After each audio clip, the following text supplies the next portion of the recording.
I'm George Alford. The name of my company is Alford Rogers Cullimore Concepts.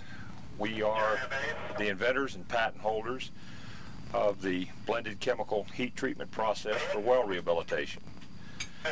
Our method is a hot process for recovering wells that have been plugged or impaired by biological and chemical incrustation and fouling. The system is designed to treat not only the screen and gravel pack area of the well, but also reach back into the formation and remove the substrate for the bacteria and bring that material in and redevelop the well.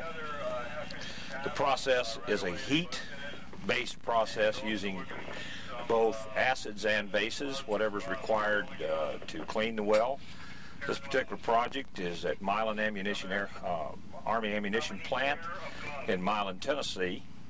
The wells we're cleaning here are 12-inch, 200-foot deep injection wells from the cleanup facility. These wells received 600 plus parts per million iron, plus the biological activity taking place in the formation. Through calculations using the porosity of the soils around it, we have calculated that the required amount of chemical to clean this well is approximately 2,800 gallons of a 10 to 12% acetic acid blend, utilizing sulfamic and oxalic acid to lower the pH to less than 2, and then a surfactant is added to it to help bring in the clays, silts, and biofilm. The chemical is acetic acid comes as a liquid form. It's picked up by this pump on the trailer, and bulk storage of the acid when we're working in areas where we don't have a drop point close by is stored in the front 500-gallon tank. We can batch up to 1,600 gallons of acid on the system. The process takes a two-step chemical injection. The first injection is our shock phase, where we actually go in, try to loosen up everything in the screen itself and the general area around the well and in the gravel pack. This will be 1,400 gallons of the 2,800 gallons going in. The chemical is mixed with water and the other dry acids and the surfactant in this tank. This hose is used as a recirculation point to agitate and mix the material. We carry 76 gallons of diesel fuel, which allows us to run for up to 3 days without having to refuel in the field. To the rear of the trailer, we have a second pump which can do the same process of picking up and mixing the chemicals in the tank, but this pump's primary function is to supply water to the heat source for the blended chemical heat treatment. Rolling here. I think we're all right. Okay. Okay, at the rear of the trailer, we have a pump. It's a duplicate to the one on the front that can also serve for the same purpose. This pump at the front, through hosing, can supply the back of the trailer as well. Primary function of this pump is to supply water and blended chemical to the heating unit. This heating unit is a 998,000 BTU stainless steel steam jenny. It takes the water at anywhere from 500 to 1,000 psi up to between 180 and 215 degrees Fahrenheit, which is what we use to inject in the well. This is the primary function of blended chemical heat treatment, is the heat. The chemicals are injected into the well. As the heat dissipates in the well, it establishes a convection, begins to circulate to itself and to penetrate back into the formation. Again, going through the individual phases. Phase 1 is to shock the biomass in the immediate vicinity of the well to begin a mortality of the organisms, and the second phase is what we call the disruption phase. Shock, disrupt.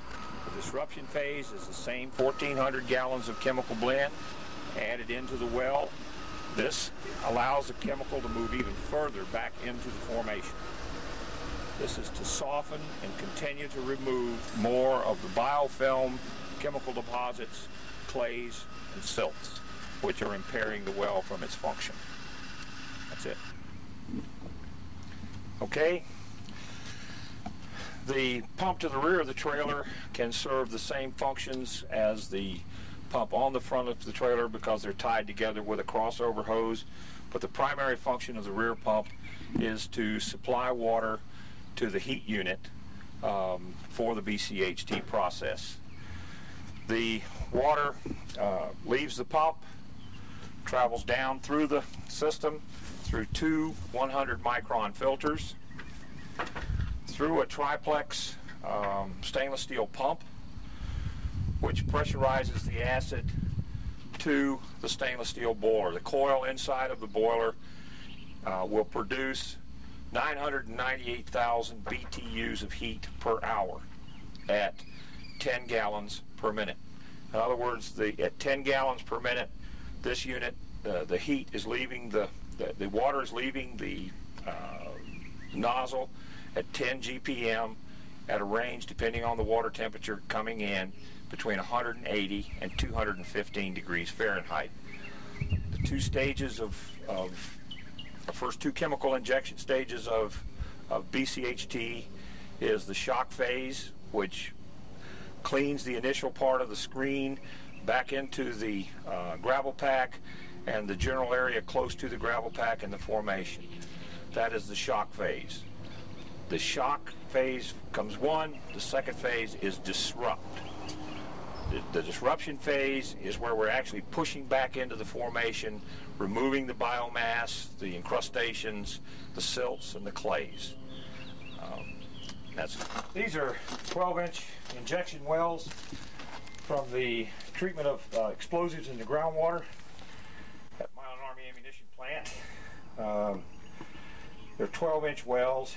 Each one should have a capacity to take all the water from the system up to 600 GPM.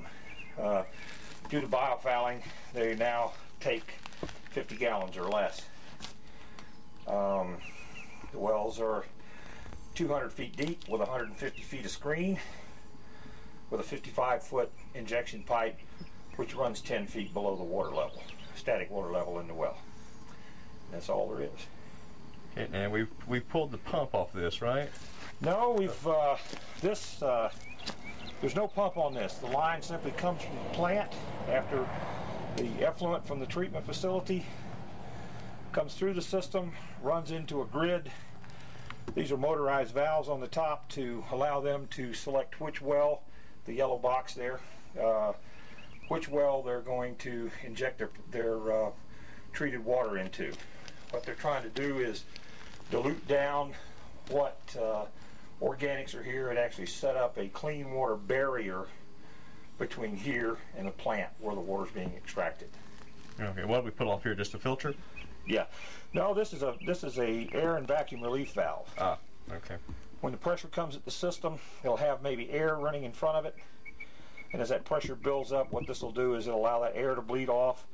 There's a float ball in here. When that float ball fills up with water, it shuts it off. Okay. At this point in the process, we'll be removing the 55-foot drop pipe from the well and placing it to the side so that we can begin the first phase of chemical injection.